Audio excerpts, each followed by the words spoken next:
Hi, and welcome to Sovereign Sisters podcast. We're here to explore the fascinating ways that words have evolved over time and what it says about us as a society. I'm your host, Angela Atkins, and today let's take a journey through some of the most interesting transformations in language. Have you ever wondered why a word that once meant something great has come to mean something completely different? And how words can come to define identities? And certain words have complex histories, but that reveals our cultural values and how we've changed. Language is alive. It grows with us, adapting to new realities, technologies, and ideas. But sometimes the way words change sparks debate. Like, is it okay to use the word literally in a non literal sense? But we'll dig into that a little more later. But here's the best part. I want to hear from you. Do you have a pet peeve about how certain words are used or misused? Or a word that you think has an interesting backstory? Let's compare lists during our live show. But before we get into the specific words, let's ask the big question. Why do words change meanings? Well, language is a reflection of our lives. It reflects and evolves of who we are because we evolve. We have new technologies, social norms, and there are cultural shifts that drive these changes. For example, the word broadcast originally referred to just scattering seeds, but when radio and TV were invented, we borrowed that term to describe transmitting information widely. Then there's also something called semantic shift, where a word's meaning gradually shifts over time. Take nice.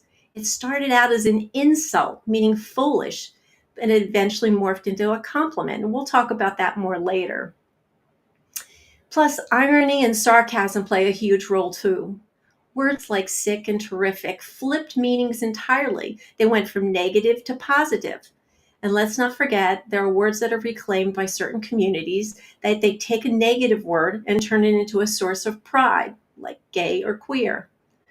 Finally, slang reshapes the words constantly. Think about again, literally.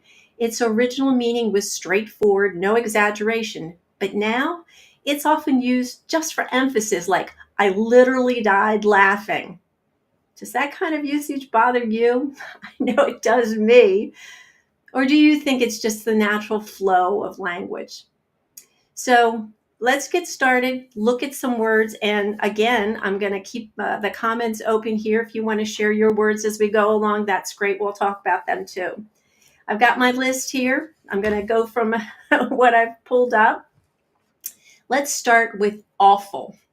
So today, it means terrible or bad. And actually, I'm going to pull up something I made for you. We're going to talk about the evolution of language, and we're going to start with this word, awful. It originally meant full of awe, something that inspired reverence or wonder. And today, it's terrible or bad. And how did that change? Because it originally started out with people using it to describe things that they saw. So imagine you're standing before this massive cathedral, or you see this huge thunderstorm rolling in. You'd say, "This is awful." And you meant it as a compliment because it filled you with awe. But somehow over time, awful became associated with, fearsome things or overwhelming experiences. And then by the 19th century, its negative connotation had taken over fully. Now, when you call something awful, it's far from awe-inspiring. So I see we have a word here, imminent. People use the word imminent and eminent as if they're interchangeable, and they're not. And it is one of those things that every time I hear a broadcaster or another podcaster say something is eminent and they mean it's going to happen soon, I yell at them through the screen saying imminent. Imminent means it's happening in a very short amount of time. It's happening soon. Eminent is somebody who's of notoriety or some higher state. So thank you for that. That's one that drives me absolutely insane. words have meaning and we have to use them appropriately. So going back to our words here, and again, share whatever you feel is appropriate for you. The word awful is now something that's bad. Have you ever considered using it in a good term, in a meaning that says, I'm overwhelmed by something?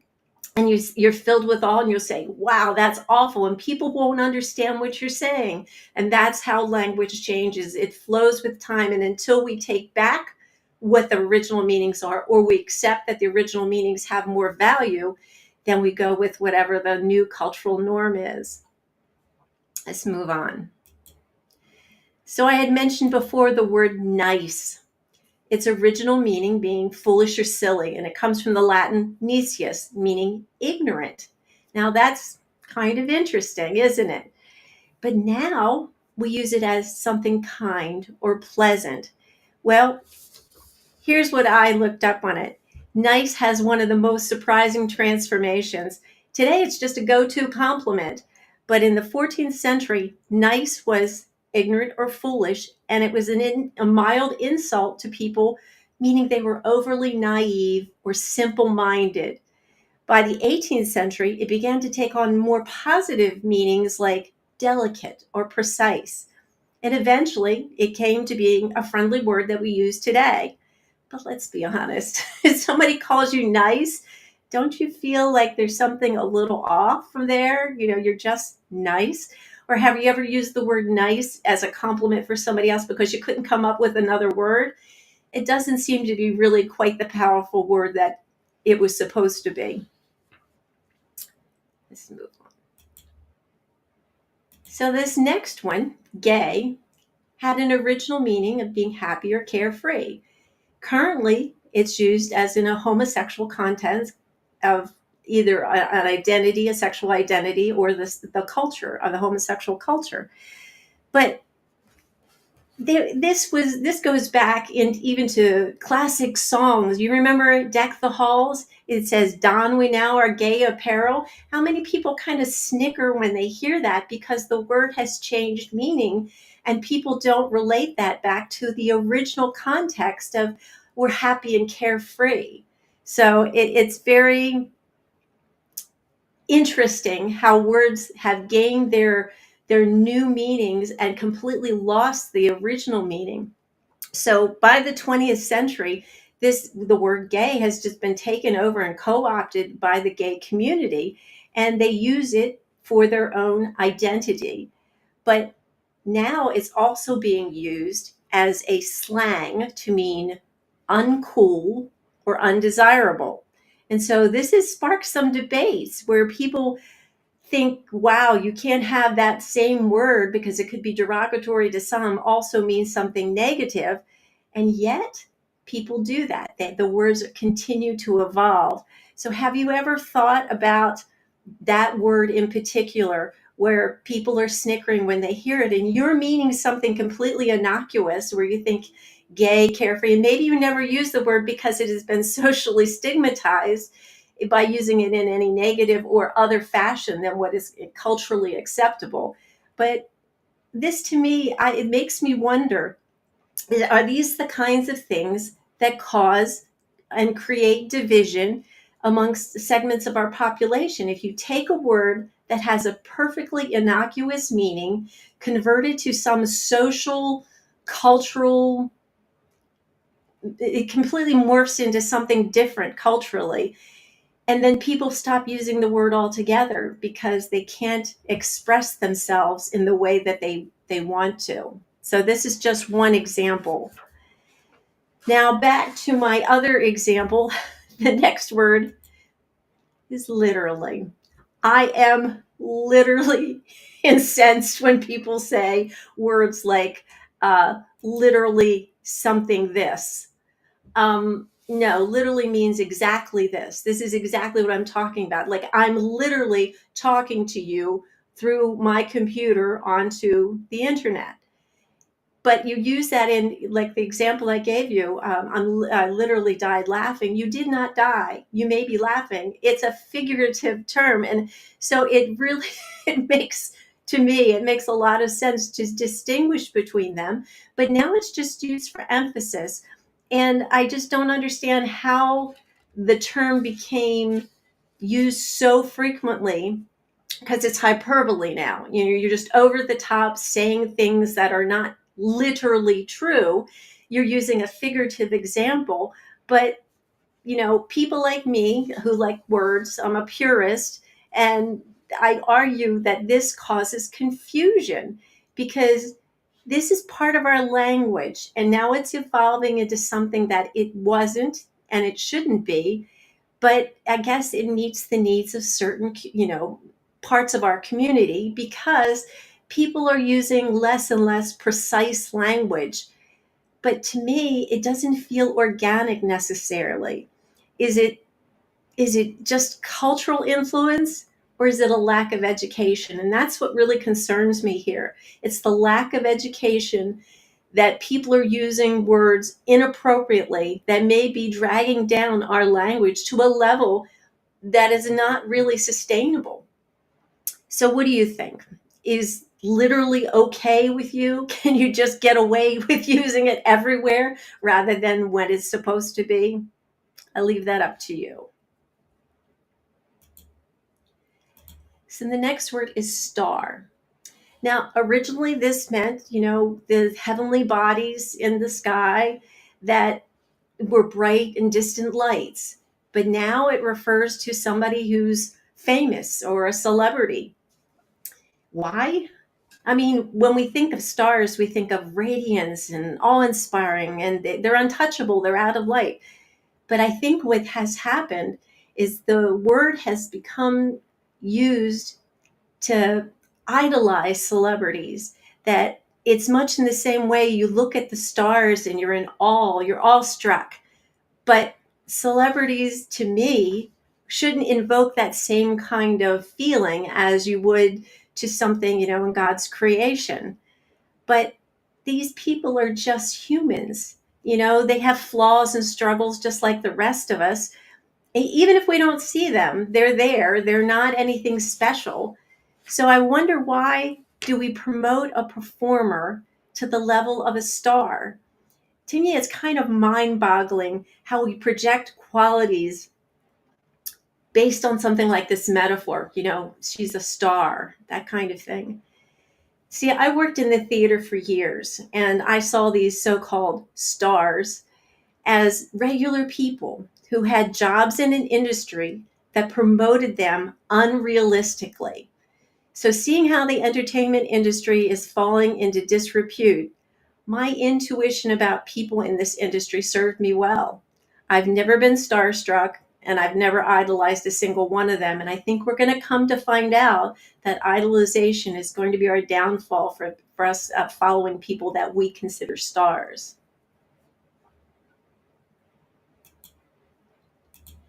So here's another one. I thought this was kind of interesting. Terrific. It originally meant something that was terror or caused fear, and it's completely flipped its meaning, because now it's something that's excellent or fantastic. Something's terrific. It's not fearful anymore. It's wonderful.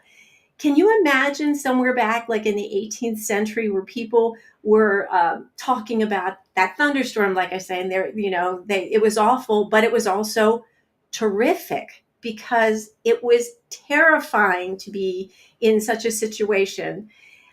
They weren't complimenting it; they were emphasizing just how terrifying it was. But over time, terrific began to describe things that were awe-inspiring and spectacles. So by the 19th century, this negative connotation came to mean fantastic. So these shifts just show us how we use words and we tie them to emotions. And whether it's fear or awesomeness or wonder, they evolve and they can take on positive meanings where they had negative connotations originally, as we embrace them as a society, because we put them into different contexts. So that's pretty interesting to me. So one thing I remember a movie where the character said, That's terrific. And they were referring to something that they were scared about. And it takes a while to kind of recognize that the older language, we have to understand terrific terror is not terrific awesome. So we just need to recognize that when we use something older or we read an older book and the language is a little different, we have to understand where that original meaning came from, in what sense it's being used in that context. And it really does make a whole lot of sense to me. Terrific terror makes more sense than terrific fantastic. But this is where we've changed in society, moving towards more positive words in certain aspects. Now, here's an interesting one: bully. Today, it refers to someone who intimidates or harasses someone, but in the 16th century, bully was a term of endearment. It came from the Dutch word bol, meaning lover or brother. In Shakespeare time, calling someone your bully was calling them like your buddy or sweetheart. But by the 18th century, bully began to take on negative connotations, describing someone who used their strength to dominate others.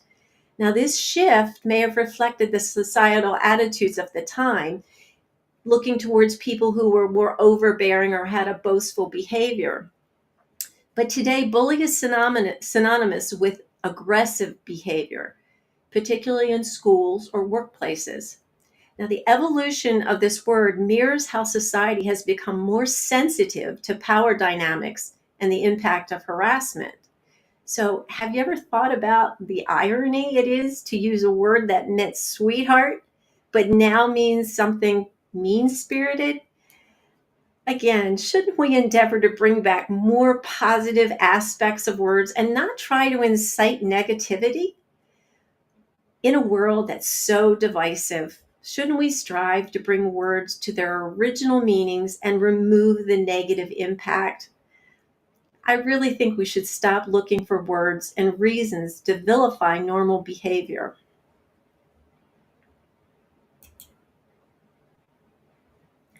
Now here's a new word for me: cute. Originally it meant shrewd or clever. It was something that today just we describe something that's adorable or charming, like little puppies or babies. But cute wasn't always this warm and fuzzy meaning. Originally, it came from the word acute, meaning sharp or clever. But in the 18th century, calling someone cute meant they were shrewd or quick witted. But over time, the meaning shifted, especially in American English, to describe something small and appealing. So, why the shift? Well, it might have to do something with how we associate cleverness with youthfulness and charm, qualities that naturally lend themselves to the modern meaning of cute. So, have you ever called anybody cute when you couldn't find another word?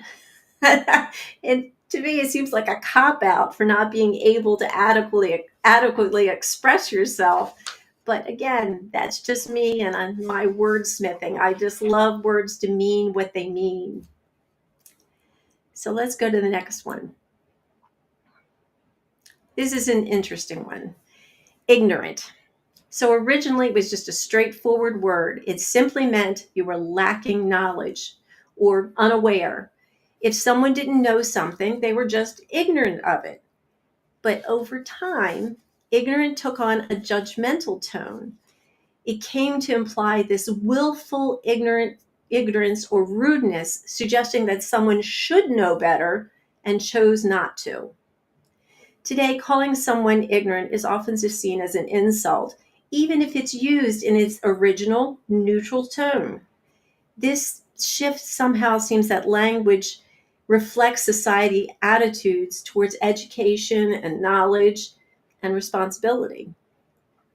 I've seen people use the word ignorant to mean disrespectful, which always surprises me because I use it in its original meaning. It means something that people either lack knowledge in or are unaware of. I'm not calling someone a name, I'm using it as a descriptor. So, what do you think? Do you think it's fair to use the original in the neutral self, I know when I use the word, people are offended by it. And I'm like, I don't get it. I use words that mean something. And this means to me that you're unaware. Again, who knows? I think it has to do with how sensitive people are to language. So this next one is rather interesting.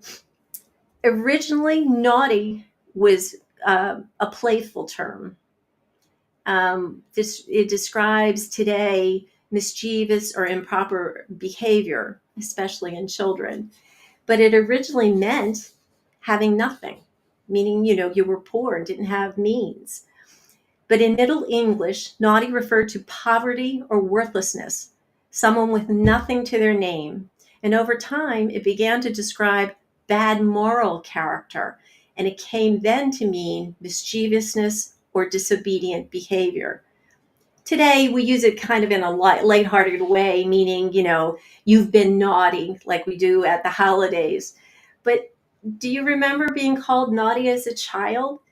Interesting that it's become playful usage when it really came out of the original terms to be a rather harsh term, meaning, you had nothing. So again, cultural times changed, meanings of the words changed, and still I think there's value in original meanings of words.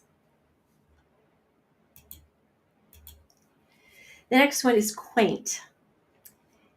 It's quite a charming word. It describes today something attractively old-fashioned, like a cozy cottage or a vintage shop. But in its earlier use, quaint meant clever or ingenious. And it came from the Latin word cognitus, meaning known or skilled. And by the 14th century, it was often used to describe something artfully made. The shift to its modern meaning likely came from the romanticization of the past. As industrialization changed the world, people began to see older, simpler things as charming or quaint.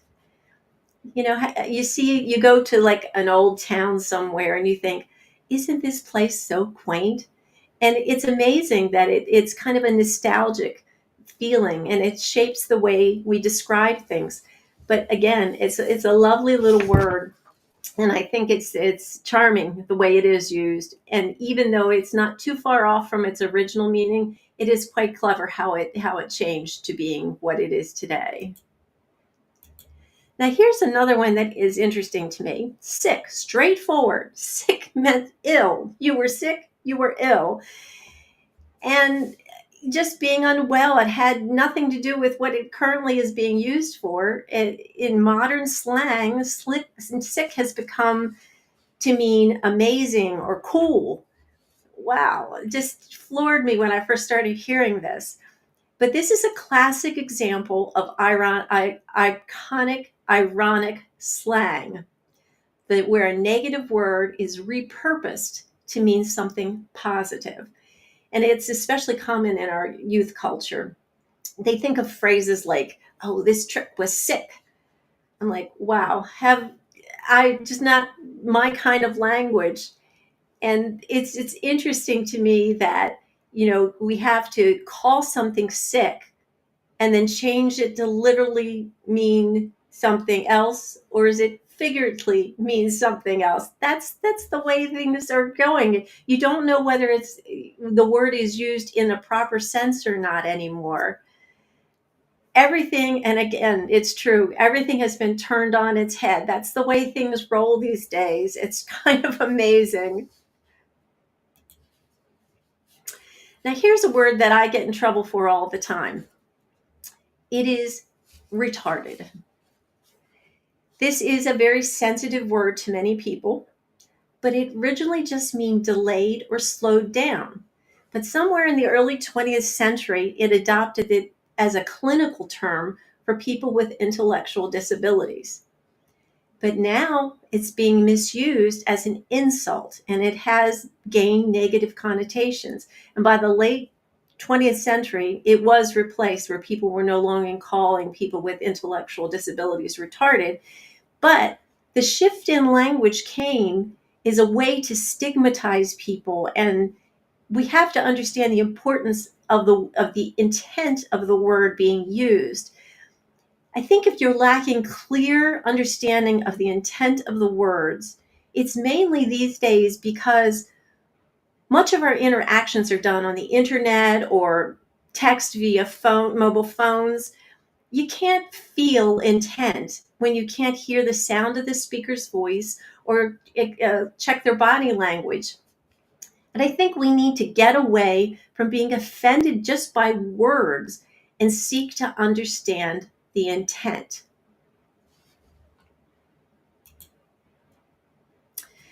So another one that's come is villain. This is very interesting to me because villain originally meant a farm laborer or a commoner. It's from the Latin villainous. And it kind of morphed into an evil person or a criminal. How did that happen? So feudal classes back in the day were biased about the low class compared to the ruling class. And that's what contributed to this shift. Commoners were often depicted as uncouth and morally suspect, especially in literature. And this created this modern association with wrongdoing. But of course, in medieval literature, commoners were depicted as untrustworthy and morally corrupt. And so this became synonymous with villains as being the antagonist or the evildoer. This is crazy, thinking how we came from taking a word that simply meant the status of people. If you remember we were talking about the fourth estate, the first estate was being the commoner. So this now has turned the commoner into someone who is corrupt or mischievous. It really has changed how words were used against people. Someone says, I had no idea all these words were changed so much. Absolutely. It happens so subtly over time that you don't realize the word is drifting away. There are people like me and other purists who say, that's not the right way to use that word. And nobody listens because they're in this cultural chasm that just moves this change forward. But especially like with this word villain, these people weren't necessarily immoral or wicked, but their status, because they were lower class, they were considered inferior by the nobility and the clergy. Remember the other classes in the four estates we talked about. And as storytelling became more important in writings, they were frequently depicting these commoners in all these writings as being villains. And so that's how it became, these were morally questionable people, and they were contrasted against the nobility and the higher class as they were the evil ones. And so this constantly was being reinforced in things like religious texts and other things that were associated with less civilized people. And we now have completely shifted this. So we have a social prejudice against people who are villains. And it's a huge change in the dynamics of language. And it completely goes against the classical assumption of what the word means, even though we don't use it in the common context for now. But it is truly such a shift from what the word meant, to what we use now. And again, we need to rethink these things because they are social constructs. And we're at a time that I think we're ready to break down social constructs and rebuild society using language as it's meant to be. And so I think it's really important for us to know that language can be sacred, and we need to use it in a fashion that communicates clearly what our intent is. Let's move on to the last one here. Immunization. So I'm going to read this to you. Originally, it described protection or exemption from something harmful. But with the rise of modern allopathic medicine, the term immunization came to describe the process of protecting individuals from diseases through vaccination. It's a term that demonstrates how science shapes language, but also how language, through repetition, can shape and manipulate the perception of truth. So when a word or a concept is repeated hundreds of times, it begins to feel familiar and it's unquestionable to most people. It becomes normalized and it becomes part of our collective consciousness. This part is particularly true in the context of allopathic medicine. The allopathic medical model repeats the words in terms like immunization. It offers comfort and reinforces trust, even when reality of these interventions don't always align with the idealized descriptions.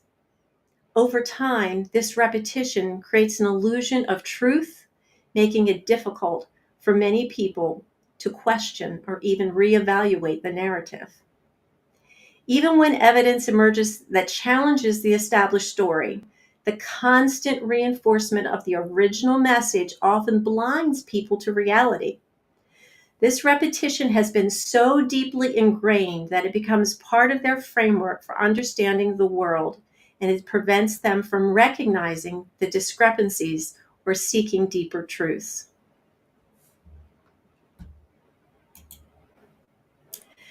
Now, I want to go back and give you my reflections on this evolution of language. I wrote this out because I wanted to make it clear what I wanted to say, and I didn't want to just kind of be extemporaneous about it. I wanted to state what I really thought and felt about this evolution, because for me, it's some is positive as always, and some not so positive, but we need to evaluate it for ourselves. So let me read this to you. Language is a living thing. It grows, changes, and adapts with us. And it shows us how much culture influences the way we communicate. Language is more than a tool. It's a mirror of society, reflecting the values, aspirations, and struggles of the people who use it. Words carry with them history, identity, and emotion. And as they evolve, they reveal the shifts in our culture and our collective mindset. This evolution, however, is not always positive. Some words have been inverted, twisted from their original meanings, and imbued with new, often divisive connotations. This isn't always an organic process. At times, it feels intentional, as if those in positions of power, those who shape media, education, and public discourse, manipulate language to create division, to fuel anger, and to sow seeds of hatred among populations.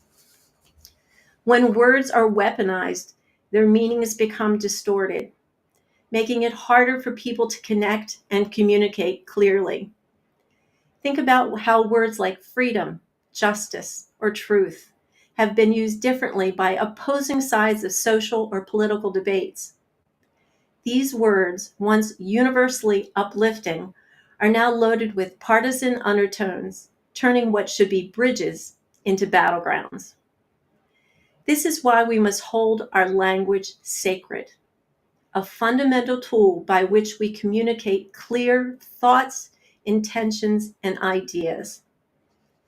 Language should unite us, not divide us. It's our shared responsibility to safeguard it against manipulation. We need to resist the efforts of those who seek to redefine words in ways that distort their meaning, creating confusion and hostility. Words are the vessels of human connection, and when their integrity is compromised, so too is our ability to understand one another. We must use language with intention, rooted in truth and clarity, and guard against the forces that would twist our words into weapons. Whether it's through critical thinking, media literacy, or understanding, rather simply pausing to consider the weights of our words, we can reclaim language as a force for unity and understanding, rather than a tool for division. Why is this important? Because political correctness enforced upon us limits our speech, and it is a form of censorship. The next time you use a word that has a meaning that's changed over time, think about its story. Where did it come from? How has it changed? And what does it say about the world we live in today? Well, I want to thank you for joining me through this evolution of words. I love to hear your thoughts. Please, post your comments with this recording. What words fascinate you? Which words drive you crazy? But let's keep the conversation going. Just remember, words have meaning, providing context and clarity to our thoughts, and we must use them to elevate our interactions and understanding. That's why I endeavor to end every podcast with a simple phrase: God bless. My intention is clear. I ask God to grant blessings to all who listens to this podcast. So until next time, and as always, I thank you and God bless.